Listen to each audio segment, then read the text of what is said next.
Hello everyone, this is Mike History and welcome to episode 6, the final episode of What If the United States Lost the Cold War.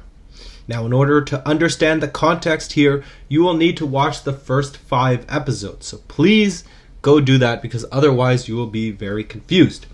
Now, once again, this is a collaboration with my good friend Julius Caesar. It is an alternate history we have written together. And so I'm very excited to get to this final part.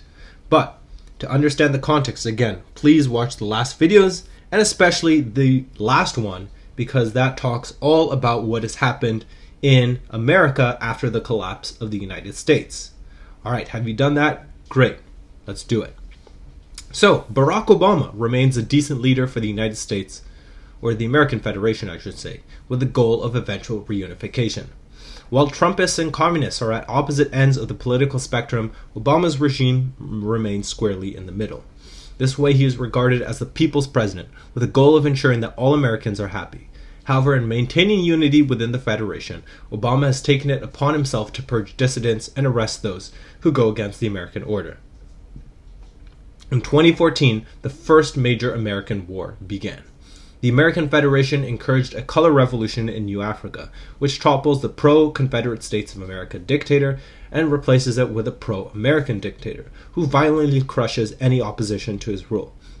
Although Obama portrays this as the will of the proletariat rising up against their oppressors, it's clear that the new African leader is now just another puppet for a different regime. Although he's more popular, he's not universally supported by the people.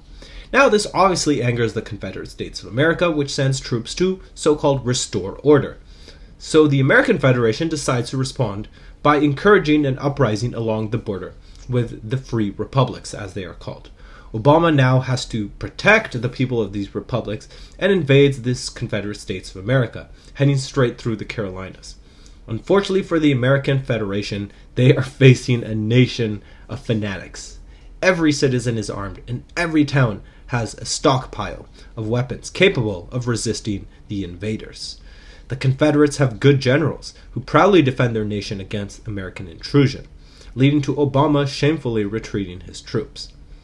Now, this leads to widespread political discontent in the American Federation, with Obama's war now considered a national embarrassment and a stain on the nation's record.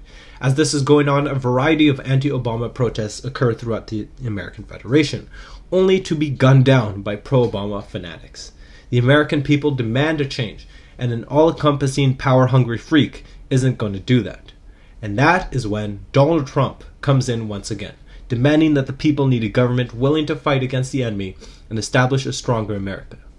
Now, what tipped the American people over the edge was a well-known dissident named Alex Jones. Jones was convinced that the world is secretly controlled by a collection of powerful corporations, secret societies, and international bureaucratic organizations, known as the Deep State. At first, he had no proof, but as he gathered his research, he found proof connecting Obama to Maoist China, which he believed was secretly in command of it all. Fearing a pro-Trump Alex Jones, Barack Obama arrested him without fair trial. This led to massive riots throughout the states, with many deflecting to either Soviet-aligned or Trumpist political movements. Soon, a large protest gathered throughout major areas in the country, with people chanting "All Lives Matter" in the streets.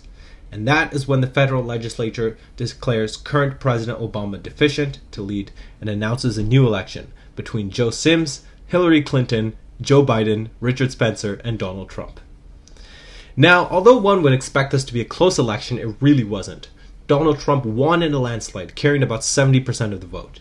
The nation was not surprised, as people had enough with the corrupt politicians and demanded a winning candidate. It was then when President Donald Trump declared openly that his goal is to see the reunification of the United States, but he will do this slowly and carefully. The first goal for Trump was a reasonable peace with the Confederate States of America, and although it was a difficult one to secure, it eventually was.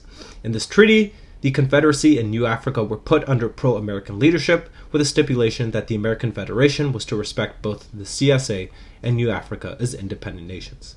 Although Trump's ultimate plan was the annexation of the two, this was impossible under the regulations brought forth by the current time.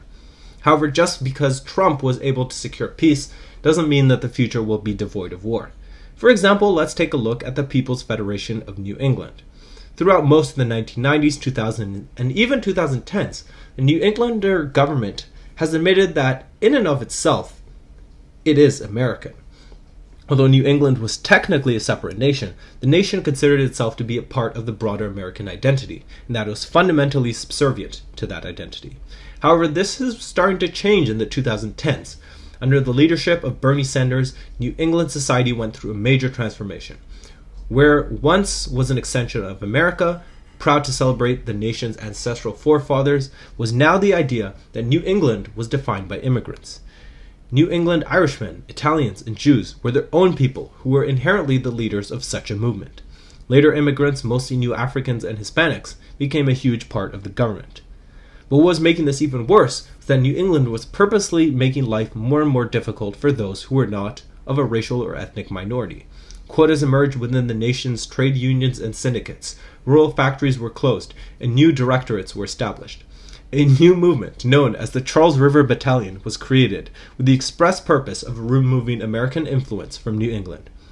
This, in and of itself, was a commitment to the genocide of American culture, or at least in the eyes of Donald Trump and many in the American Federation. The president of New England, Bernie Sanders, soon began talks with Prime Minister Justin Trudeau of Canada for New England to potentially get closer to the Canadian People's Republic.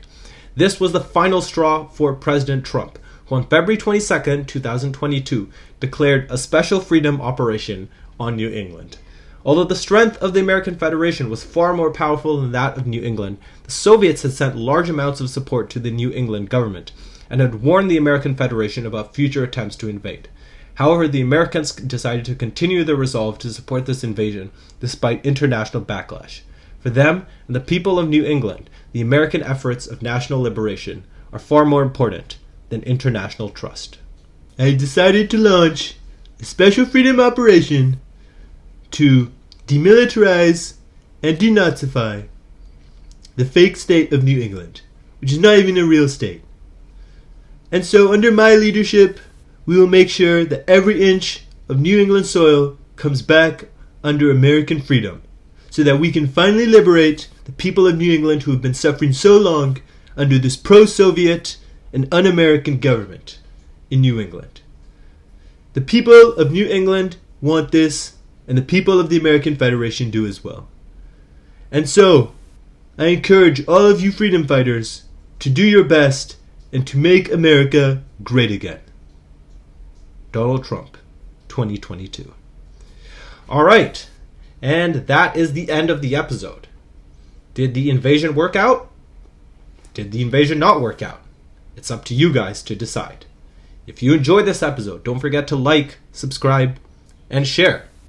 And I hope that you enjoyed this alternate history in general. If you guys have any ideas about what would have happened if the United States lost the Cold War, please comment them below. Otherwise, thank you, and I will see you guys next time.